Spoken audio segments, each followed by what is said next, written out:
Leventhal has been elected vice president. Susan Kennedy joins us with more.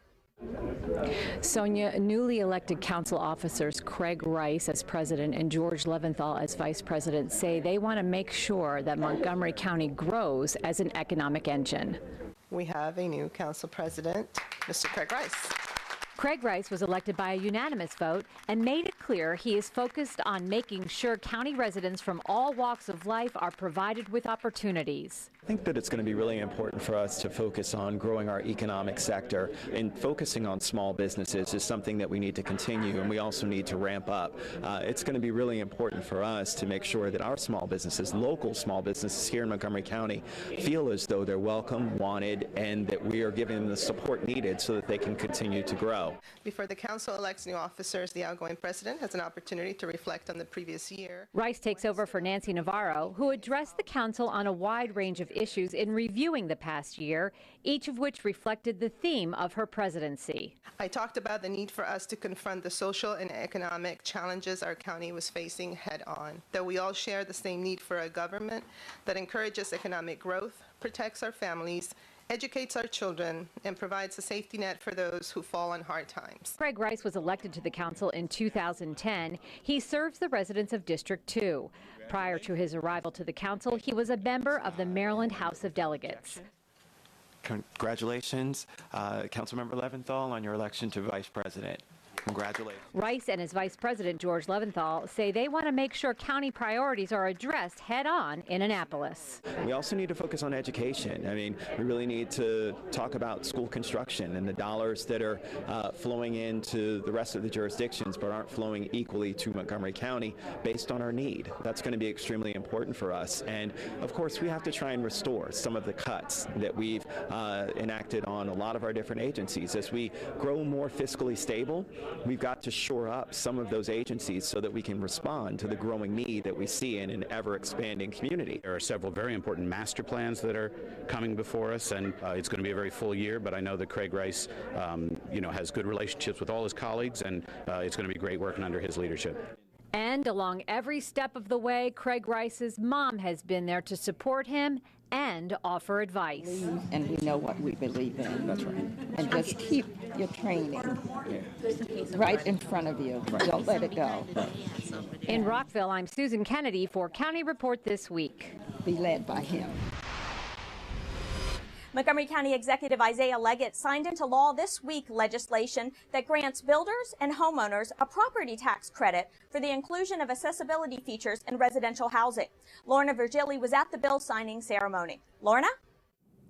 Sonia, as a county executive put it, it's about creating a community for a lifetime with accessibility for the aging and also persons with disabilities. The newly signed Design for Life law grants up to $10,000 in property tax credits to builders and homeowners that include accessibility features in housing.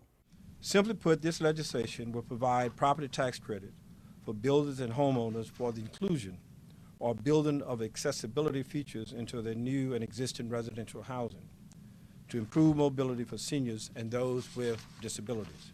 Councilmember George Leventhal sponsored the legislation based on recommendations by members of the Commissions on Aging and Disabilities. The reality is we all get older every year, and all of us will need these improvements in our home. We also benefit from the great input in our society and in our economy of people with disabilities of all ages who need to have accessibility, livability, and visitability. As Ike mentioned, the wide hallways, the railings, the improvements to the bathroom, the kitchen, the doorways, and, as in my case, the steps to our homes. Homeowners will be able to take a $2,000 property tax credit every year for up to 5 years for improvements that make their home more accessible to seniors and persons with disabilities. Improvements such as no-step entrances, wider interior doors, grab bars, and switches and outlets at wheelchair-accessible levels. Well, I'm a realtor by profession, and I have a son who's a wheelchair user.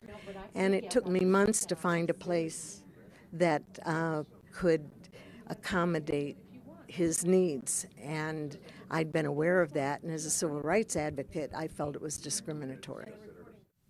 In Rockville, for County Report This Week, I'm Lorna Virgili. It's been a busy week for WSSC crews who've been responding to more water main breaks than usual. Just this past week, there were breaks in Rockville, Gaithersburg, and Chevy Chase.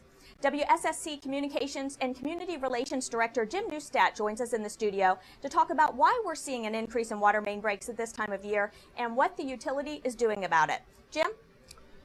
Well, Thanksgiving week was kind of the beginning of our winter. The temperatures dropped, and when the temperatures drop, the number of breaks go up for us, and that's due to the water temperature that goes down. So we had over 100 breaks that week, which, believe it or not, is not a lot for us this time of year, but it is a lot, and it's a major inconvenience to our customers. In this case, we had customers in Gaithersburg who were flooded in some areas. That's partially due to the way their neighborhood is built, but also they've got a history of floods in that neighborhood, broken pipes in that neighborhood.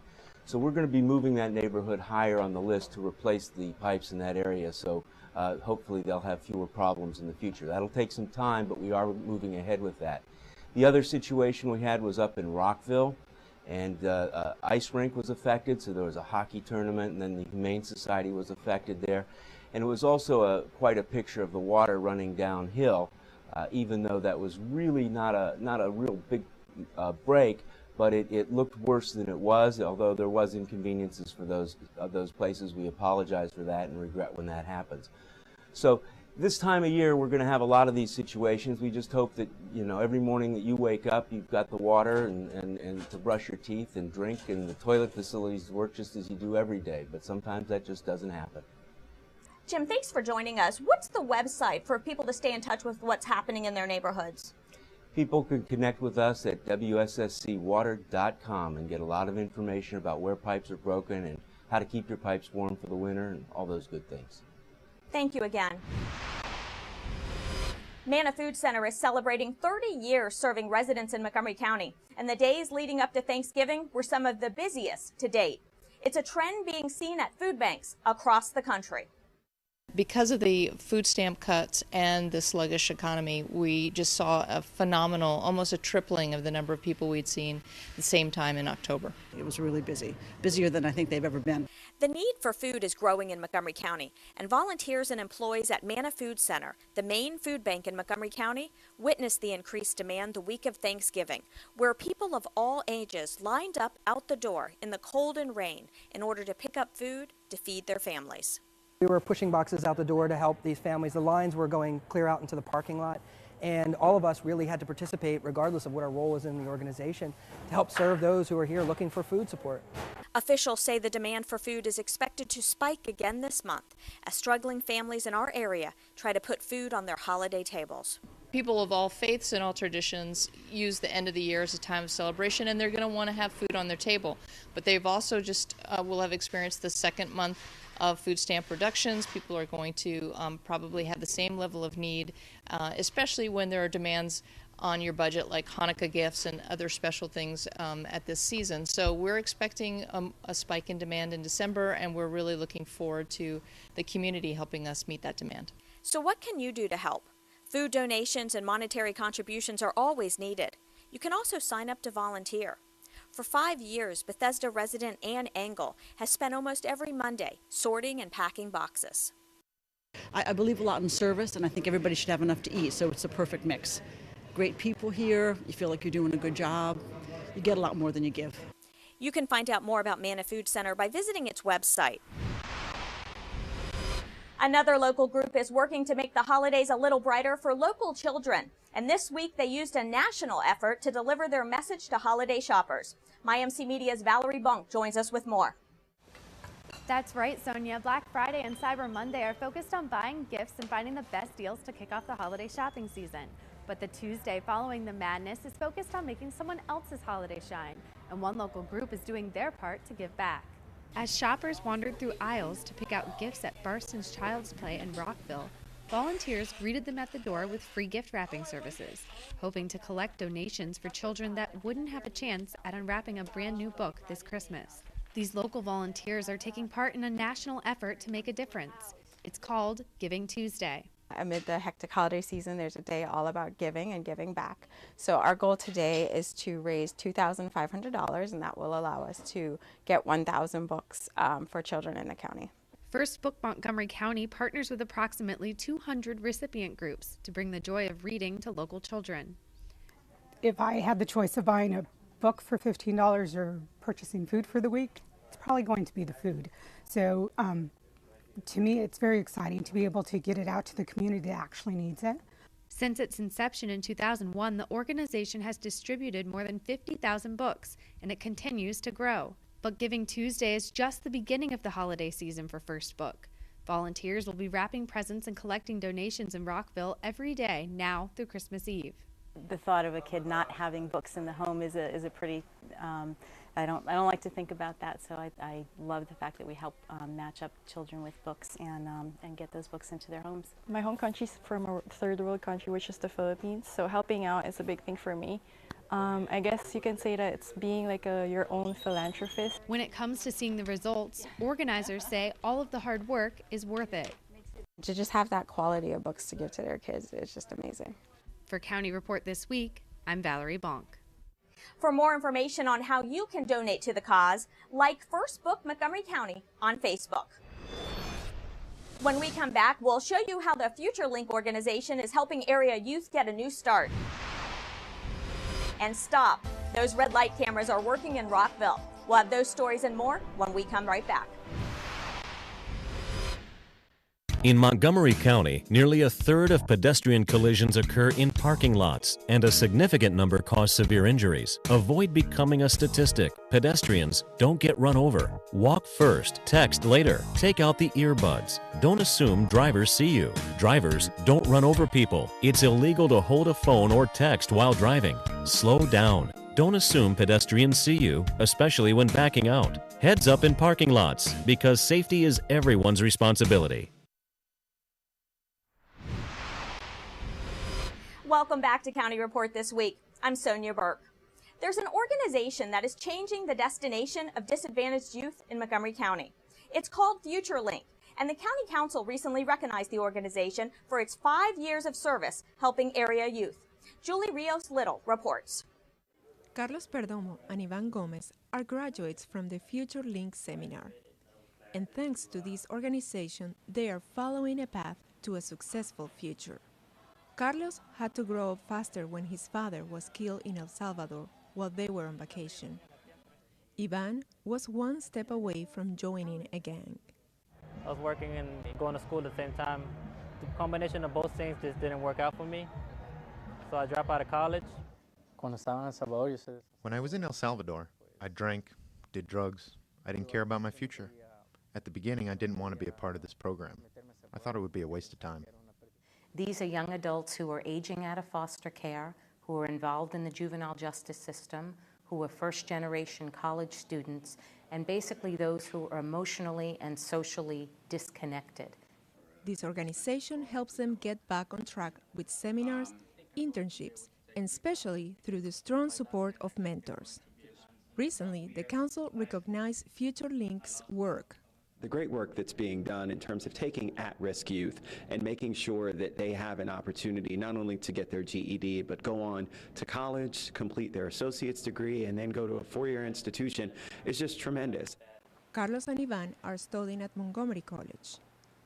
They have many dreams. I know I'm going to graduate in 2014, springtime finally. I'll get my associate. I want to work and start my own construction company. And Ivan was able to turn his life around. My major is criminal justice, and I'm planning to become a detective. I want to be FBI. For the past 5 years, Future Link has been changing the destination of many disadvantaged youth in Montgomery County. For more information, call Future Link at 240-393-9443. Whether you like them or not, red light cameras are here to stay in the city of Rockville. Rockville 11's Jennifer Ligsay joins us with more. Rockville's red light camera program began as an initiative to protect pedestrians in the city. And I'm standing here at the corner of North Washington Street and Middle Lane, where motorists can expect one of these cameras when approaching the traffic light. Rockville City Police Major Mike England brings into focus the intent behind the lens of red light cameras. The program is in place for two reasons. One is for safety of motorists, and the safety of pedestrians. So when the vehicle comes to a full complete stop, it will actually protect that pedestrian crosswalk so the pedestrian is safe to cross. Red light cameras were first installed in Rockville in August and September of 2012. Between those 2 months, we issued almost 8,000 citations, a little better than 8,000 citations actually. The same months, this particular year, 2013, we've seen a 47% reduction in the number of violations. So that tells me that the public has become educated in what the law requires them to do when they do come to a red light, whether they're going to go straight through or whether they're going to make a right turn on red. And what the law requires at a red light intersection involves a couple of key driving practices. These cameras are red light cameras. If you're going straight through the intersection and you fail to stop for the red light, you violated the red light. When you're permitted to make a right turn on red, there's a couple of requirements. One, you have to come to a full and complete stop. All right, that's before the stop line. Major England also sheds light on some of the common concerns motorists have had on the program. A lot of complaints are, one we always receive is, well, the system is flashed and I'm stopped. These flashes do not always mean that the driver is committing a violation. At intersections with a red light camera, there is a set of discs in the road. If a vehicle is going at least 13 miles per hour over these discs, it will trigger the flash to go off, indicating that the system has been activated. For every instance that occurs, we have our technicians review each and every citation as well as the video to make sure a violation did in fact occur. Learn more about the program and where red light cameras are located in the city by visiting rockvillemd.gov/redlight. They can also send an email to photoservices@rockvillemd.gov, and we'll be glad to answer any questions. The holiday season task force hit the streets the night before Thanksgiving, making 131 traffic stops and 13 DUI arrests. Joining us with more details about this operation is Sergeant Mark White from the Montgomery County Police Department. Sergeant, what can you tell us about the task force's recent operation and future plans? The task force is something we do every year. We do it in cooperation with Maryland State Police, Rockville City Police, Gaithersburg City Police, Montgomery County Sheriff's Department, and Maryland National Capital Park Police. Wednesday nights before Thanksgiving is usually the most dangerous night on the roadway during the holiday season. And we proactively take these officers on the road looking for DUI enforcement as well as combating underage drinking. The numbers you just described are accurate. The task force actually went into effect the week before, and currently our total numbers are 378 traffic stops, 407 citations have been issued. There have been 12 criminal arrests, 73 criminal citations or civil citations related to underage drinking have been issued, as well as 44 DUIs have been arrested during that 2-week period. The task force will continue through January 4th. Over the next few weeks, we'll be working throughout Wednesday through Saturday in the evening hours as well as daytime hours, and we change our schedule once in a while for various events that we encounter throughout the next 8 weeks.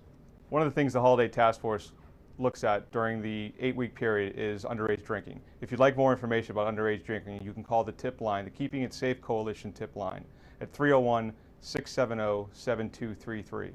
If you have specific information in reference to an underage drinking or any crime and you want to report it to Montgomery County, you can text that tip, which is an anonymous tip, to 274-637.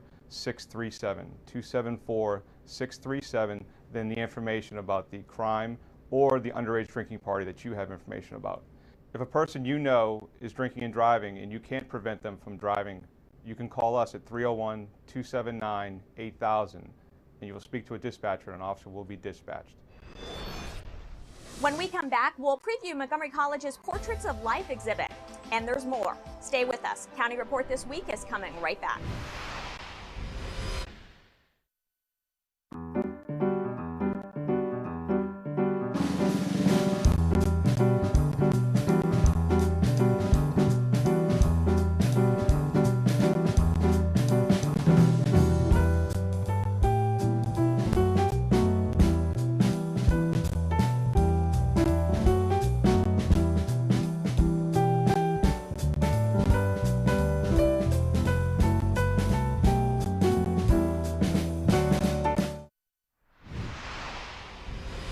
Welcome back to County Report This Week. I'm Sonia Burke.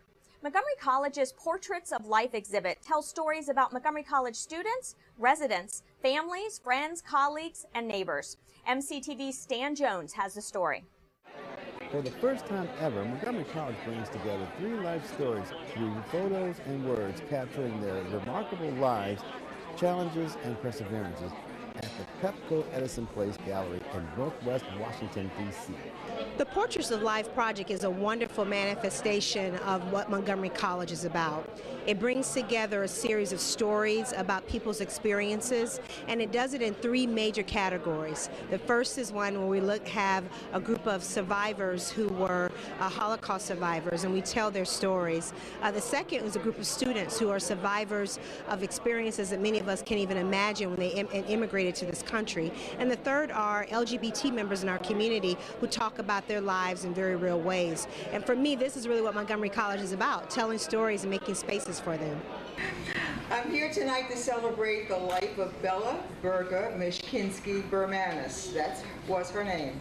Her story is an amazing one. This tiny, tiny woman had guts. She escaped a camp.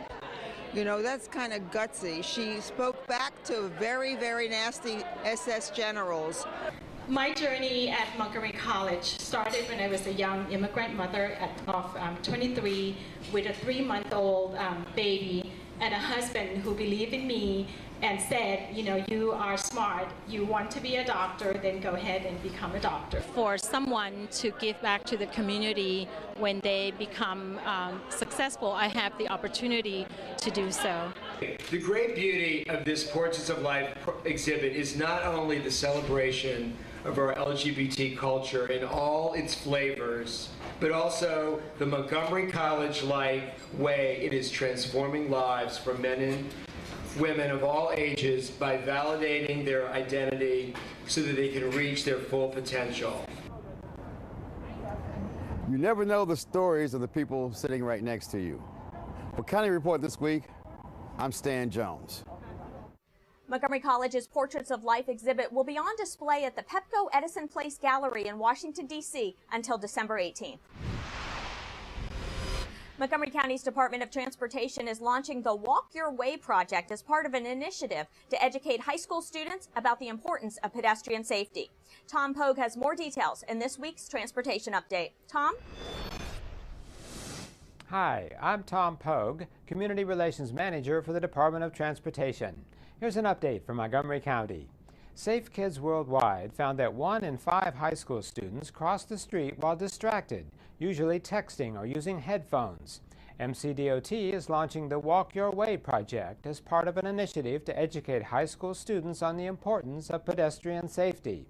The county will award up to $2,000 each to teams of high school students for designing and implementing a pedestrian safety education program at their high school. DOT and Montgomery County Public Schools successfully partnered on pedestrian safety education efforts at Blair and Seneca Valley High Schools. The Walk Your Way grants are designed to bring pedestrian safety messages to even more high school students. A Blair High School senior made a public service announcement to help publicize them. Interested student teams should submit their grant application by December 16th.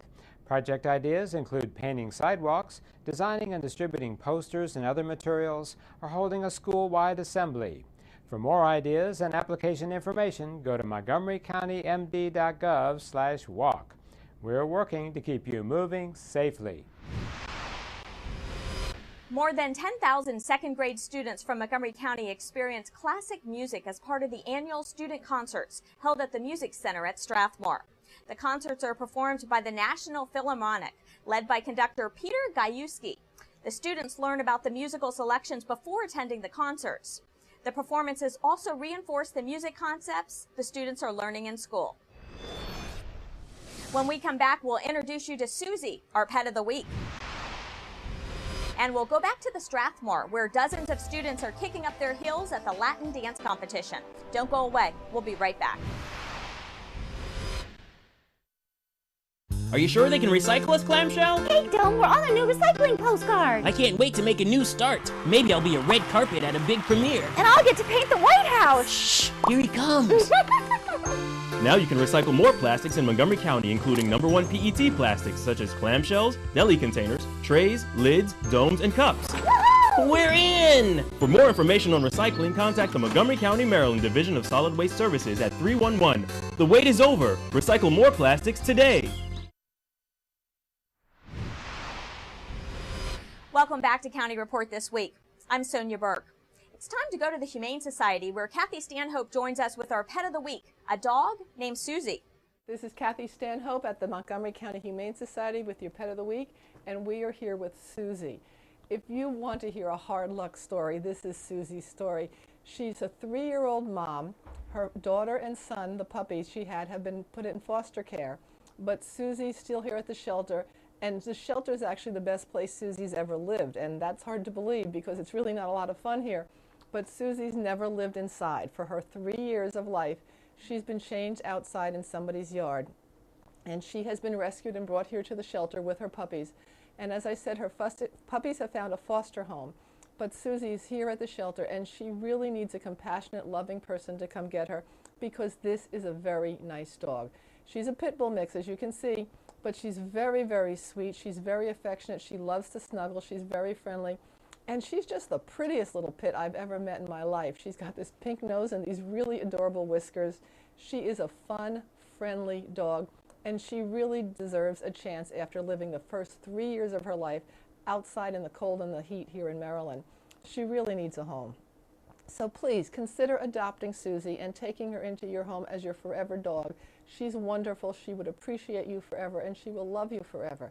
Please give us a call at 240-773-5960 or visit Susie and her friends on our website at mchumane.org. Remember, we need lots of volunteers to help us, and we always need towels and blankets for the animals to keep warm in all winter. What do you get when you mix enthusiastic high school students, dedicated teacher sponsors, upbeat dance music, and then put all of that in a world-class venue? It's the annual MCPS Latin Dance Competition. Held at the Music Center at Strathmore, dozens of energetic dancers took the stage to compete in both couple and team categories. MCPS has a story. Over the past several months, dozens of passionate student dancers rehearsed and trained, mastering steps and routines in order to compete at the 14th annual Latin Dance Competition.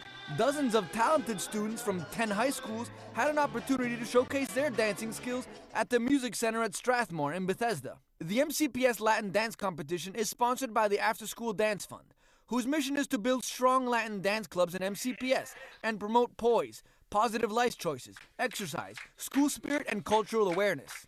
Our main mission is to provide kids with an opportunity, a place where they can feel safe, they can get some motivations from their peers, and learn cultural diversity from the diverse population in Montgomery County schools. Salsa, cha-cha-cha, merengue, and bachata are just some of the exciting styles of Latin dances on display during the event. We have 3 minutes to be on stage, and it takes months of preparation. We've been working since the middle of August, 6 days a week for 2.5 hours each day. The actual celebration for me is seeing the progression of the beginning of the team until the actual performance day and watching their growth. Hundreds of students, parents, and community members joined the teams to cheer for their favorite dance teams and celebrate their Latino heritage. It motivates them to go to school and focus on their academics. That way they can stay involved in after-school activities. I learned how to lead, how to teach, and how to be extremely responsible. If I have a bad grade, I have to go and fix it because I want to be in the team. You know, I want to be dancing. This is what I want to do. So I have to, have good grades at school. Albert Einstein High School won Best of Show, but all the dancers were declared winners because of their hard work, upbeat attitude, and their dedication to much more than just Latin dancing. With that, we close this edition of County Report This Week. We invite you to check out our open data site, where you may review and analyze all sorts of raw data. Visit data.montgomerycountymd.gov. We'd also like you to like us on Facebook. Join us again at this time every week for a look at what's going on inside Montgomery County. I'm Sonia Burke. Thank you for watching.